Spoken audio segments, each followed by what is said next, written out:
नमस्कार दोस्तों, ये जो पौधा मेरे हाथ में है इसे कहते हैं मरवा का पौधा और इंग्लिश में इसे कहते हैं ऑरिगेनम मेजोराना। तो ये तुलसी की वैरायटी का पौधा है, इसको वन तुलसी भी कहते हैं। तो इसको मैं आज अपने गार्डन में लगाने वाली हूँ। इसके लिए मैंने थोड़ा चौड़ा गमला लिया है, चारों तरफ से जो अच्छे से इसका स्पेस जिसमें ज़्यादा हो, क्योंकि ये बहुत तेज़ी से बढ़ता है और एकदम झाड़ का रूप ये ले लेता है। बहुत ही ज़रूरी है ये पौधा घर में लगाना। जिस तरह से हम तुलसी करी पत्ता लगाते हैं, इसको भी हमें अपने गार्डन में ज़रूर जगह देनी चाहिए, क्योंकि ये एक औषधीय पौधा भी है। इससे जो पुरानी खांसी ज़ुकाम, जो रनिंग नोज़ जैसी जो प्रॉब्लम्स है वो दूर होती हैं। साथ ही ये हमारे पाचन से संबंधित कई समस्याओं को दूर करता है। इसीलिए हम इसकी चटनी भी बनाते हैं, जो बहुत ही खुशबूदार होने के साथ साथ बहुत टेस्टी भी होती है। तो इसके लिए मैंने थोड़ा चौड़ा गमला लिया है। ये बहुत आसानी से उग जाता है, एक बार लग जाता है तो, और बहुत तेज़ी से ये बढ़ता है।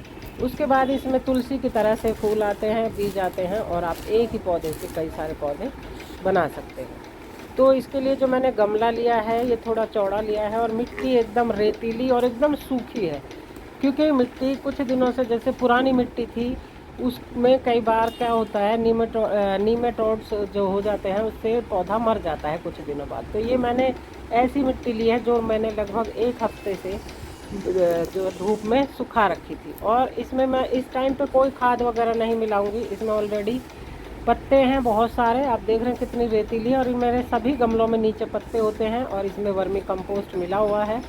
तो गोबर के खाद मैं अभी इसीलिए नहीं मिला रही क्योंकि अभी बहुत ज़्यादा गर्मी का समय है, और कई बार गोबर की खाद क्योंकि रिच नाइट्रोजन होती है तो वो पौधों को ख़राब भी कर देती है। तो ये वैसे भी इसमें ज़रूरत नहीं है। ये मेरी जो मिट्टी है बहुत ज़्यादा जो है रिच है मिट्टी, इसमें ऑलरेडी बहुत सारा खाद मिला हुआ है। तो मिट्टी इसकी ऐसी होनी चाहिए, रेतीली एकदम भुरभुरी मिट्टी, जो कि आसानी से, जिसमें पानी ना रुक सके, गीली तो रहे लेकिन पानी ना रुके और इसकी जड़ें बची रहें।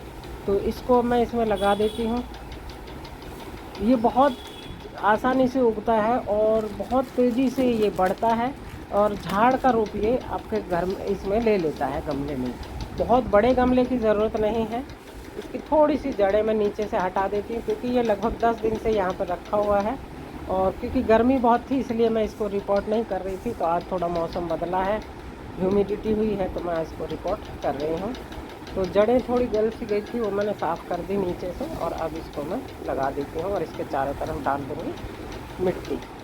तो इस तरह से ये मरवा का जो पौधा है हमारा लग के हो गया है एकदम तैयार। इसकी आप चटनी बना सकते हैं। तेज़ इसकी इतनी खुशबू होती है कि जो हार्मफुल कीड़े मकोड़े हैं वो हमारे यहाँ से दूर रहते हैं, हमारे पौधों से। साथ ही इसके जो फूल हैं, जब फूल आते हैं तो ये पॉलिनेटर्स को वो इनवाइट करते हैं। पॉलिनेटर्स आते हैं, इनके पर तितली, मधुमक्खी बहुत आती है। इसकी खुशबू बहुत तेज़ होती है। जब आप इसको अपने नाक के पास लाएंगे तो इसके पत्तों में बहुत स्ट्रॉन्ग स्मेल आती है। ठीक है, तो इसके जो पुराने पत्ते थोड़े जले जले हो गए हैं वो मैं तोड़ देती हूँ, और इस तरह से ये जो पत्ते हैं, ये जो पौधा है मेरा लगते हो गया तैयार। अब इसमें पानी दे दूँगी।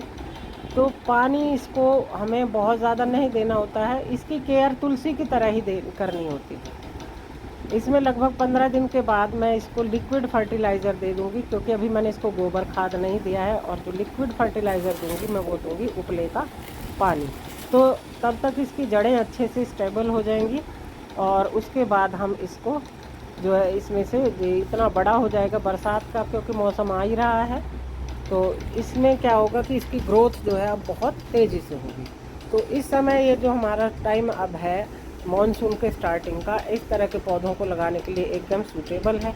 और ये जो ऐसी हर्ब है जिसको हमें अपने घरों में ज़रूर लगाना चाहिए। साथ ही ये थोड़ा ये लक्की प्लांट भी माना जाता है, और हमारे जो किचन में ये एक असेंशियल हर्ब के रूप में, एक आवश्यक जड़ी बूटी के रूप में ये काम करता है।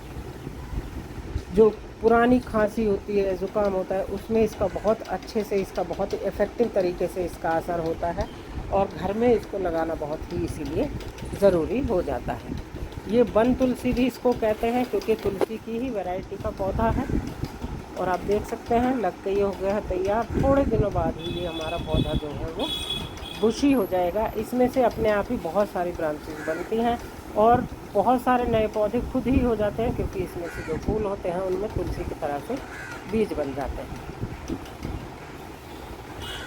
तो ये ऐसा पौधा है जो हमारे गार्डन में बहुत ज़रूर होना चाहिए।